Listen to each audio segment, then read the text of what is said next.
नमस्कार। चलिए आज एक बहुत ही जरूरी सवाल पर बात करते हैं। एक ऐसा सवाल जो हर फिटर के लिए सबसे अहम है।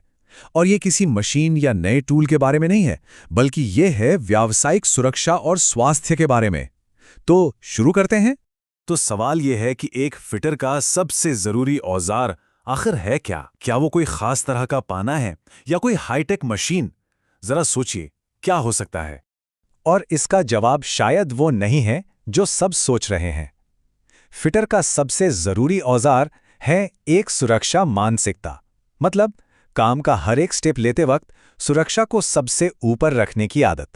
यही वो सोच है जो असल में हर खतरे से बचाती है। अब ये जो सुरक्षा मानसिकता है ना, इसकी नींव असल में 3 पिलर्स पर खड़ी है: स्वास्थ्य, सुरक्षा और पर्यावरण। शॉर्ट में इसे HSE भी कहते हैं। चलिए एक एक करके इन्हें समझते हैं। अब इस टेबल में जो दिलचस्प बात है वो ये है कि ये तीनों चीजें कैसे अलग अलग टाइम फ्रेम पर काम करती हैं। स्वास्थ्य का मतलब है लंबी अवधि की भलाई, जैसे वेल्डिंग के धुएं से फेफड़ों को बचाना, जो सालों बाद असर दिखा सकता है। सुरक्षा का मतलब है तुरंत होने वाले हादसों से बचाव, जैसे चलती मशीन से अपनी उंगली को बचाना। और पर्यावरण का नाता तो हमारी आने वाली पीढ़ियों से है, जैसे खतरनाक केमिकल्स को सही ढंग से डिस्पोज करना। वर्कशॉप में कोई भी हादसा होता है ना, तो उसके पीछे बस 2 ही बड़ी वजह होती हैं। अगर हमने इन 2 वजहों को समझ लिया तो समझ लीजिए कि सुरक्षा की ओर पहला कदम बढ़ा लिया। तो ये 2 वजह हैं, असुरक्षित कार्य और असुरक्षित स्थिति। फर्क सीधा सा है। असुरक्षित कार्य मतलब हमारी अपनी गलती, जैसे बिना गॉगल्स के काम करना या वर्कशॉप में दौड़ना। वहीं दूसरी तरफ असुरक्षित स्थिति का मतलब है माहौल में कोई खतरा, जैसे फर्श पर तेल गिरा होना या मशीन का सेफ्टी गार्ड निकला होना। एक मानवीय भूल है तो दूसरी माहौल की खामी। तो अब जब हम खतरों को पहचान गए हैं तो सवाल उठता है कि इनसे बचें कैसे। इसकी शुरुआत होती है हमारी अपनी पर्सनल सेफ्टी से। ये है हमारी पहली ढाल, हमारा पर्सनल कवच, यानी कि PPE या personal protective equipment. Safety helmet हमारे सिर को बचाता है, सेफ्टी गॉगल्स हमारी आंखों की हिफाजत करते हैं, और स्टील टो वाले जूते पैरों को किसी भी भारी चीज से बचाते हैं। ये हमारे शरीर के लिए एक आर्मर की तरह काम करते हैं। लेकिन क्या सिर्फ PPE पहन लेना काफी है? असल में बिल्कुल नहीं। असली सुरक्षा तो इसके बहुत आगे की चीज है। अब हम एक ऐसे सिस्टम को समझेंगे जो खतरों से निपटने का सबसे असरदार तरीका माना जाता है। ये बात गांठ बांधने वाली है। PPE हमारी रक्षा की पहली लाइन नहीं, बल्कि आखिरी लाइन है। ये एक बहुत बड़ी गलतफहमी है कि बस हेलमेट और जूते पहन लिए तो हम पूरी तरह सेफ हो गए।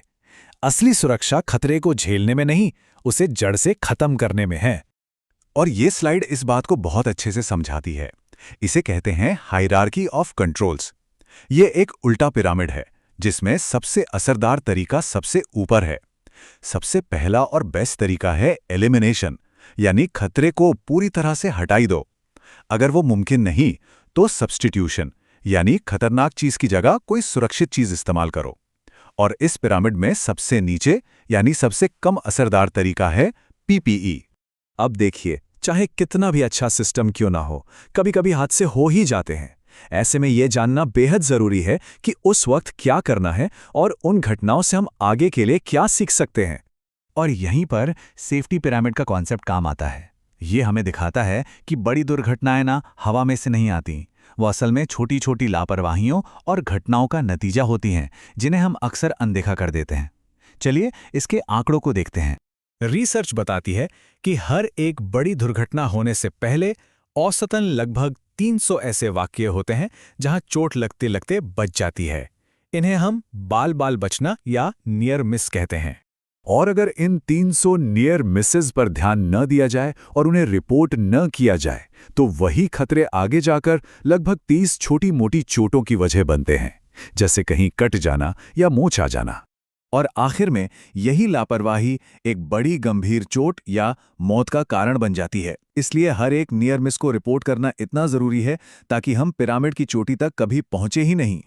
तो खुदा ना खास्ता अगर कोई इमरजेंसी हो जाए तो ये 4 स्टेप्स हमेशा याद रखने हैं। पहला, रुकें, फौरन काम और मशीन को बंद करें। दूसरा, अलग करें, घायल व्यक्ति को खतरे वाली जगह से दूर ले जाएं। तीसरा, सूचित करें, बिना देर किए अपने सुपरवाइजर या इंस्ट्रक्टर को बताएं। और चौथा, समीक्षा करें ताकि पता चले कि ये हुआ क्यों और दोबारा कभी ना हो। तो अभी तक हमने पर्सनल सेफ्टी, सिस्टम्स और इमरजेंसी रिस्पॉन्स की बात की। जब इन सबको हमें एक साथ जोड़ देते हैं तब बनती है एक जीरो हार्म यानी शून्य नुकसान वाली संस्कृति, और यही हर वर्कशॉप, हर कंपनी का असली लक्ष्य होना चाहिए। और ये कल्चर सिर्फ अच्छी बातों पर नहीं टिका होता, इसके पीछे मजबूत कानूनी ढांचा भी है। भारत में फैक्ट्रीज एक्ट और वर्कमैन कॉम्पेंसेशन एक्ट जैसे कानून ये पक्का करते हैं कि वर्कर की सुरक्षा की जिम्मेदारी सिर्फ वर्कर की नहीं बल्कि कंपनी की भी है। तो कुल मिलाकर एक असली सेफ वर्किंग कल्चर 3 चीजों के मिलने से बनता है: हमारा अपना स्वास्थ्य, हादसों का शून्य पर होना और एक साफ सुथरा पर्यावरण। जब ये तीनों मिलते हैं तो एक ऐसा माहौल बनता है जहां हर कोई बिना डरे पूरे भरोसे के साथ काम कर सकता है। तो इस बात को हमेशा याद रखिए, सुरक्षा कोई रूल नहीं है जिसे रटना है, ये एक आदत है जिसे अपनी जिंदगी का, अपने काम का हिस्सा बनाना है। सुरक्षित रहिए और अपना काम बेहतरीन ढंग से करते रहिए।